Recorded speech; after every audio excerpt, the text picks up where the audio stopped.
Sit Down Before Reading, a memoir, by me, Dave Bexfield. Chapter 23, Textbook. Trying to counteract the anxiety that is now surging, I try to self-soothe, tell myself that it's likely Lyme disease. That's the only thing that could make sense.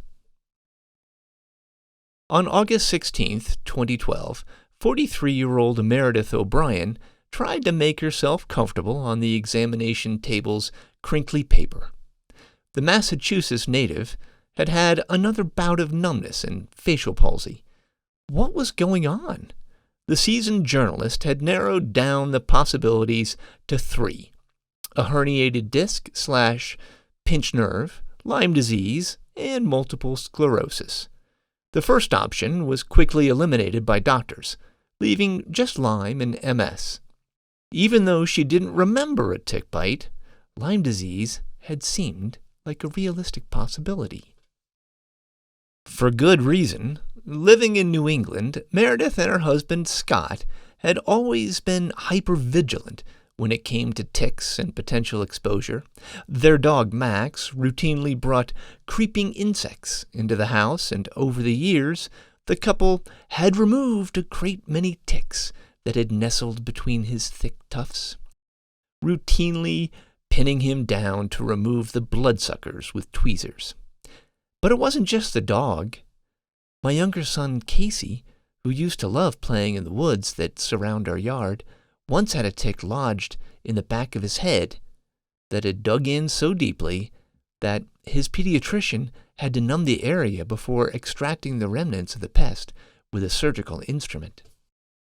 Facial palsy, or numbness, is the most common first sign of Lyme neuroborreliosis in the United States. Meredith lived in a tick-infested area. Everything shouted untreated neurologic Lyme disease, until it didn't. Never mind that Lyme can produce brain and spinal lesions that can reaffirm virtually every MS diagnostic test coined by man, literally, the Babinski reflex, Dawson's fingers, Hermetes sign, Uthoff's phenomenon, the whole lot. Although there is no blood test for MS, the blood test for Lyme disease was negative, taking it officially off the list of culprits, Meredith wrote in her 2020 memoir, Uncomfortably Numb, a memoir about the life-altering diagnosis of multiple sclerosis. Her journey into a lifelong disabling illness began like countless others who test negative for the tick-borne disease. She was officially diagnosed with multiple sclerosis months later. Textbook MS, said the doctors. Before Gary was diagnosed with MS in 1995, a coworker noticed his face looked off, slumping as if a shot of non-existent Novocaine had yet to fully wear off after a root canal. I had spent 4 days canoeing in the Boundary Waters canoe area of northern Minnesota, and had removed ticks from my body. He had also had some wonky eyesight issues. A new test that detects Lyme disease had recently come out, so he was given one. Then another, and another. All were negative.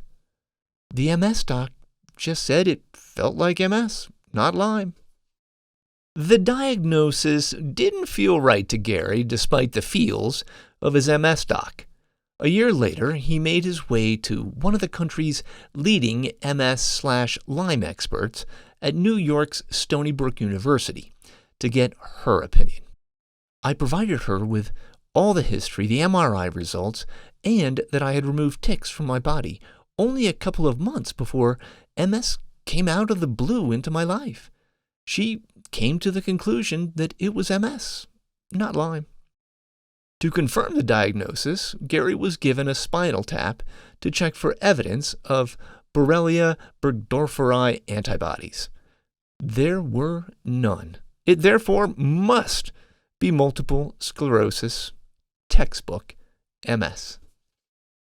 In October of 2003, Daniel was out hiking with a girlfriend when I unknowingly played host to a veritable colony of ticks after an off-trail hike, wearing shorts, of course, genius. He got a rash, but it wasn't a telltale bullseye rash, indicative of Lyme, so he thought, no biggie. A little over a month later, he started having balance issues and sporadic double vision, so he scheduled a visit with a neurologist. Both symptoms had abated by the time he went on an overseas trip to the UK in December of that year to meet an AOL instant messenger crush. I was years ahead of the curve for online romance. But that was his last foray as a baggage-free, eligible bachelor. His Lyme disease test was negative. Just a single band of the 5 needed was present, number 41. My neurologist at the time ignored my experience with tics, and all doctors since have exhibited the same selective deafness.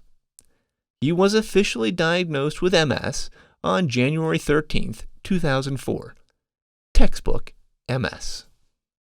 But not every diagnosis is so easily clear-cut. Ask Dr. Gregory F. Masson. The global executive struggled to find a diagnosis for his strange array of neurological symptoms as doctors in South Africa and then his home country, the Netherlands, had thrown up their hands and, unable to find a cause, settled on psychosomatic as the most likely culprit. The Fulbright scholar, with a wealth of senior management experience, was having none of it. He sought a third opinion from the experts at Johns Hopkins and told them his story. While I was based in South Africa, managing a regional U.S. aid trade program, I enjoyed wildlife hiking on the weekends, and I even wrote a hiking book. During one of the hikes, I unknowingly walked through a nest of ticks, and although at the time this seemed like more of an annoyance than anything else, this proved to be a life-changing incident. Although we did not know it at the time, it appears I was exposed to a pathogen of unknown origin that made me critically ill in a very short period of time. The experts at Hopkins zeroed in on a cause swiftly. It shockingly wasn't textbook MS, but based on their ultimate diagnosis, it doesn't take much imagination to guess how that unfolded. The test for Lyme disease was negative. MRIs of the brain and spine were negative for lesions consistent with MS. His spinal fluid revealed no additional clues. With those options comfortably nixed, a standard skin biopsy all but confirmed peripheral neuropathy, specifically post-infectious small fiber neuropathy, typically treated with over-the-counter pain relievers, topical treatments, anti-seizure meds, and antidepressants. Textbook peripheral neuropathy. Shortly thereafter, Dr. Masson moved to the U.S. permanently, stopped working full-time, and accepted his fate with fierce determination. He eventually found himself an advocate and documentarian for the disease, e-biking across the country for one of his life's new missions, to raise awareness and funds for the scourge of peripheral neuropathy. He had finally received his diagnosis, but was it the correct one? Peripheral neuropathy is seen in more than 1/3 of late Lyme disease presentations, and a complication of small fiber neuropathy is wildly common as nerve damage and Lyme go hand in hand. Like Meredith, like Gary, like Daniel, like Gregory, and like me, our futures were instantly and irrevocably reshaped by a single negative test, affecting virtually every major life decision and relationship. For me, it closed doors, slamming shut dreams that had every opportunity to be a reality. Live and work overseas? No. Maybe have a child in your 30s? No. Buy a home with more than a single step due to the potential of increasing disability? No. Invest in a vacation cabin in the mountains that might have turned out to be an unwise decision anyway? No. Change careers briefly to teach snowboarding to disadvantaged youths, hitting the slopes daily while living in a cabin in the mountains far away from the nearest Thai restaurant, a frustrating fact that I might have pondered nightly? No. Even the smallest of decisions, purchasing a new dining room table, had to mesh with a diagnosis. That 8-top square bar height mahogany table Laura and I yearned for was just too risky given my uncertain future. And forget that new Persian rug, now a potential future tripping hazard, because the test said so. Was Meredith, Gary, Daniel, or Gregory misdiagnosed? I don't know, but I do know that there are enough red flags that I'd want more certainty that is currently impossible to achieve. Yet researchers and doctors around the world still religiously rely on these test results, until, in an act of desperation, they don't.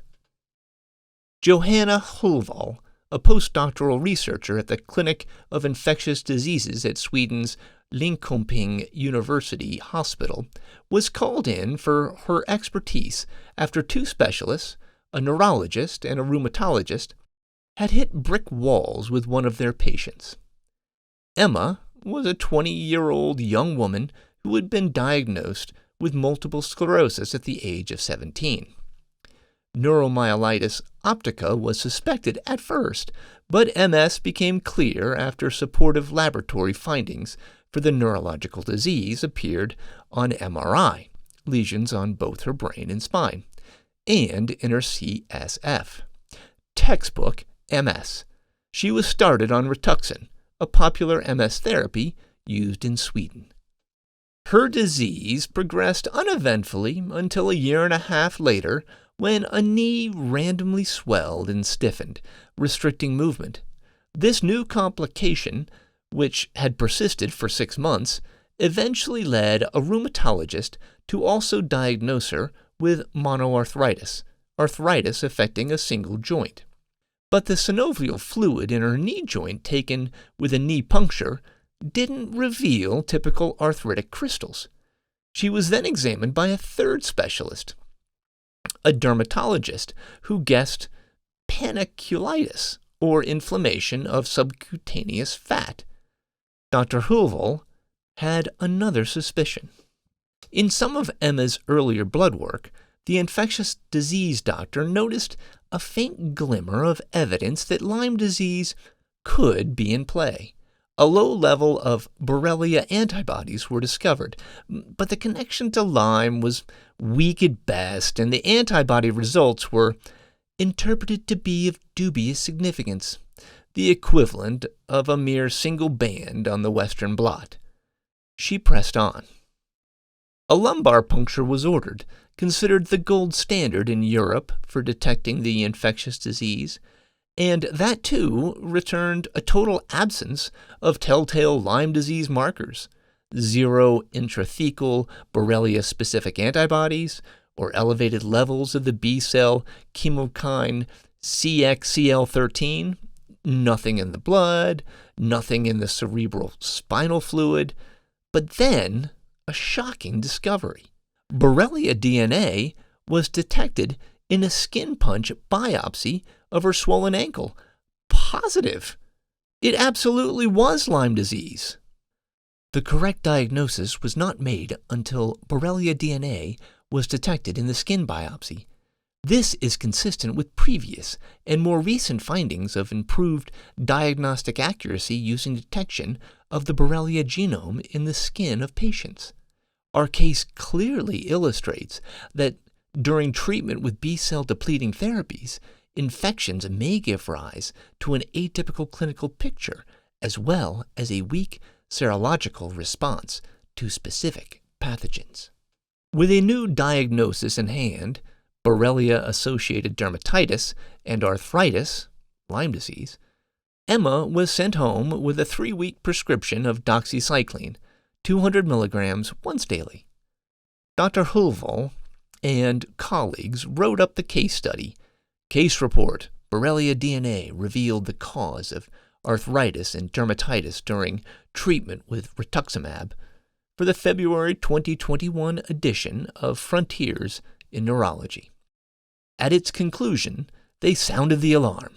This case highlights that Borrelia-specific antibody levels cannot be reliably interpreted in patients who have received B-cell depleting therapy. Finally, documented research-backed proof that the test used to detect Lyme disease in the blood or in the CFS can produce false negatives in patients diagnosed with multiple sclerosis, in particular those who are taking therapies that suppress the immune system.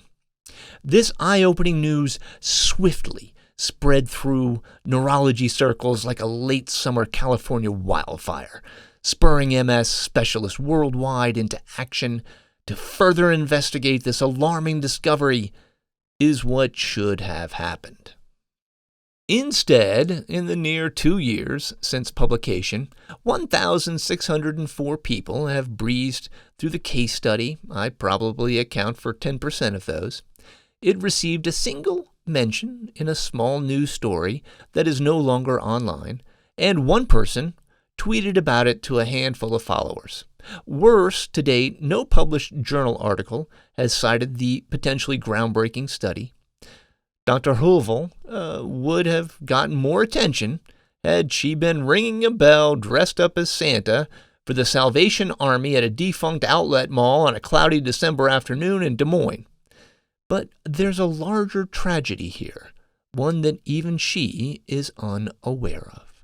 What if, as she has theorized, it isn't the B-cell depleting therapy that is rendering tests for Lyme disease all but useless?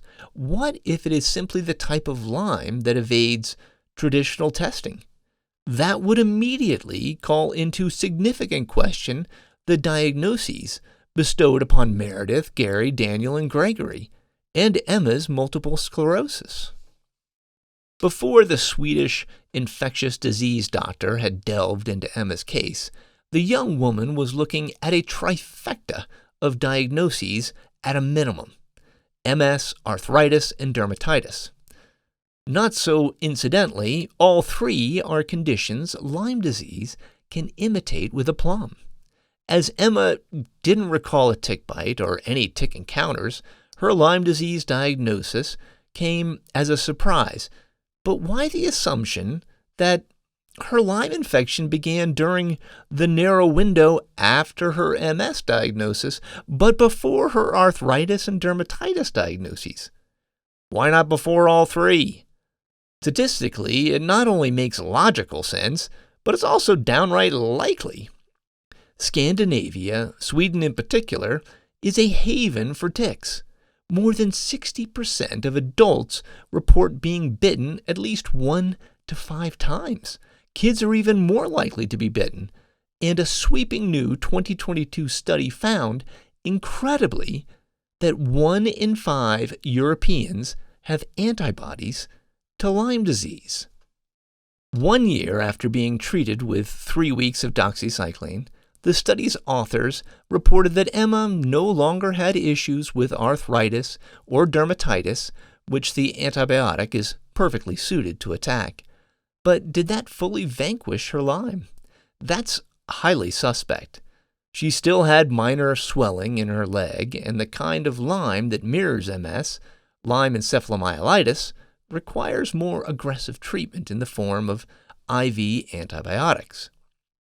But to call into question Emma's original, presumably negative, Lyme disease test when she was first diagnosed with MS, and therefore not yet compromised by B-cell depleting drugs, in theory affecting the results, would throw asunder Dr. Hulvel's leading hypothesis. By all accounts, Emma is still wearing her original diagnosis of multiple sclerosis, and any lingering alarm of faulty tests has no doubt since been buried deeply in the annals of curious case studies, any remnants of a smoking gun warehoused next to the Ark of the Covenant and the Holy Grail. No, a lone report on a chance discovery, one exposing a flawed test in a single patient, won't cause neurologists to adjust their reading glasses. Nor will a smattering of concerning, but in no way conclusive, stories from patients suffering neurological symptoms after crossing paths with ticks. But critically, successfully unearthing any medical mystery must begin with a single inauspicious turn of a shovel. I turned that first shovelful, now to keep digging.